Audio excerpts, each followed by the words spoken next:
Fog drifts across the water before dawn, the Green River moving slow and silent beneath a bridge in western Washington. In August 1982, a pair of young men toss a fishing line from a bank. What they see first looks like driftwood tangled in reeds. Then the shape turns, and pale skin catches alight. Within days, police find more bodies downstream. The Green River killings have begun. The news spreads fast through King County. People lock their doors early. Bus drivers warn women not to travel alone. Detectives gather around the first set of photographs. Crime scene images too grim to show on television, and realize they may be looking at a serial murderer who knows the terrain better than they do. The river winds through a patchwork of forests, industrial lots, and back roads. Anyone could vanish there. It is the perfect hunting ground. By 1983, the task force grows into one of the largest in state history. Overworked officers keep files in milk crates, evidence piles in hallways. No computers, no DNA analysis, only instinct and exhausted eyes. Among those faces are the two detectives now brought back to life by David Arquette and Nick Stahl in the upcoming Green River Killer docuseries, a dramatization that revisits these long nights of frustration and fear. The film anchors a story in that moment when every lead seemed to fade into rain. Through the 1980s, the Green River Task Force interviews truck drivers, mechanics, and drifters. They chase rumors from Portland to Tacoma. A suspect list of more than 40,000 names narrows, then expands again. Each time the river gives up another victim, the case resets. Detective records describe it as a cycle of discovery and despair. Public panic shapes the investigation. Local women stop hitchhiking. Bars along Pacific Highway South lose business. Seattle's newspapers run headlines warning of a phantom stalking the night.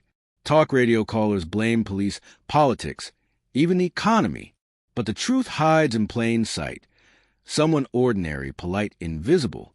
In 1984, investigators begin focusing on one man, Gary Leon Ridgway, a mild-mannered truck painter at Kenworth plant.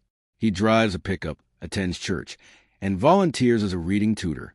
When questioned, he smiles, answers calmly, and passes a polygraph test. Without hard evidence, detectives have to let him go. The name stays in their files, buried among thousands of others. The years roll forward.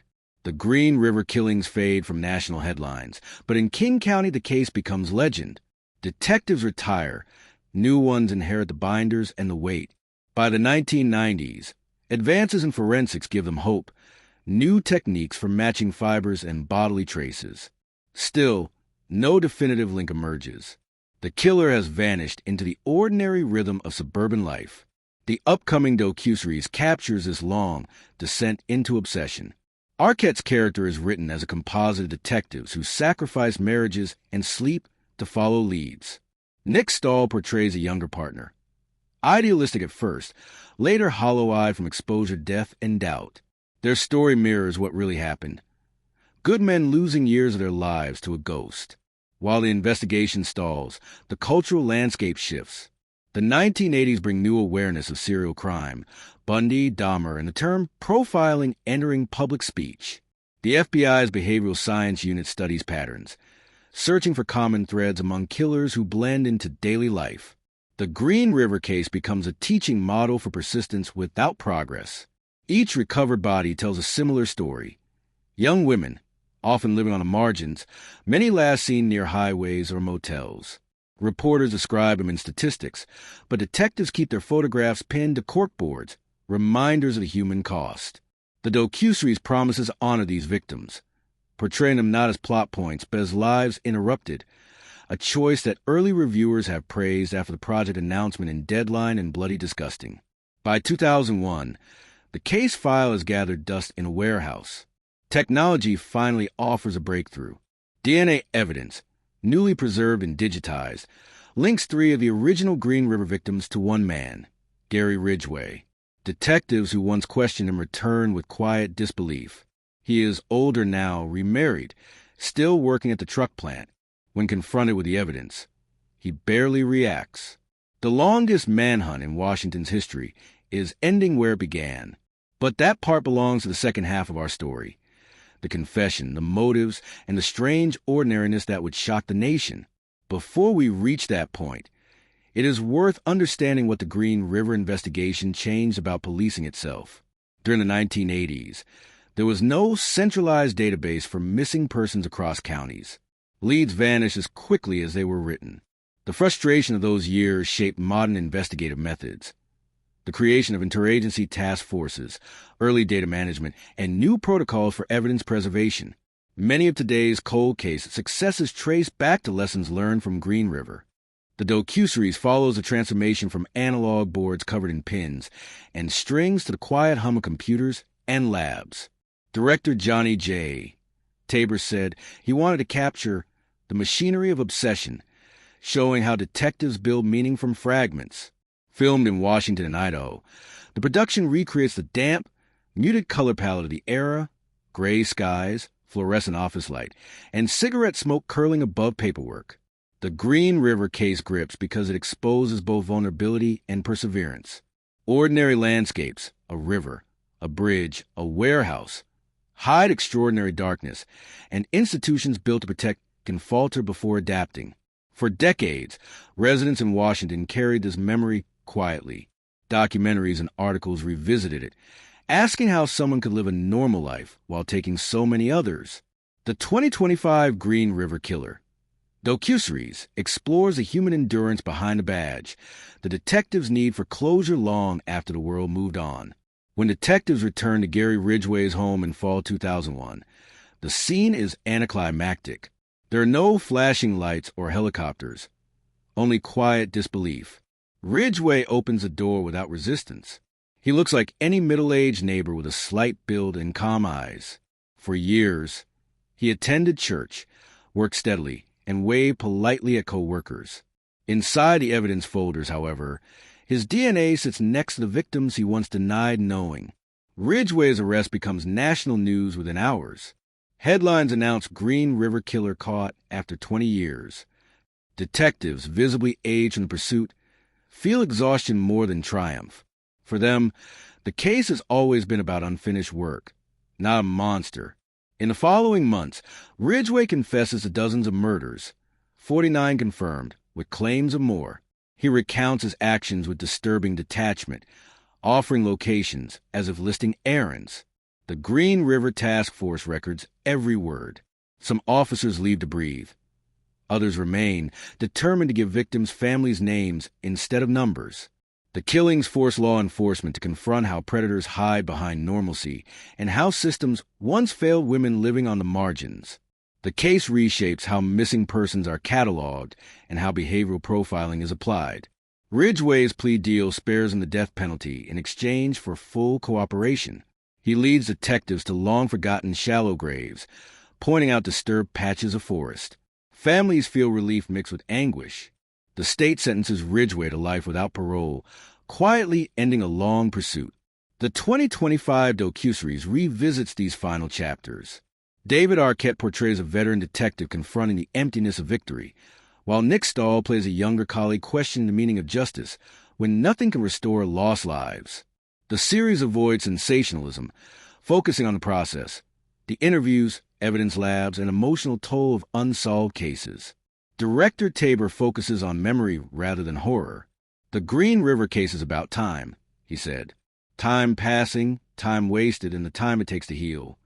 Ridgway is treated not as a spectacle but as a study in banality, showing that evil often hides in the ordinary. The Pacific Northwest setting mirrors the uncertainty of the case. Overcast skies, wet asphalt, and foggy rivers reflect the investigation's tension.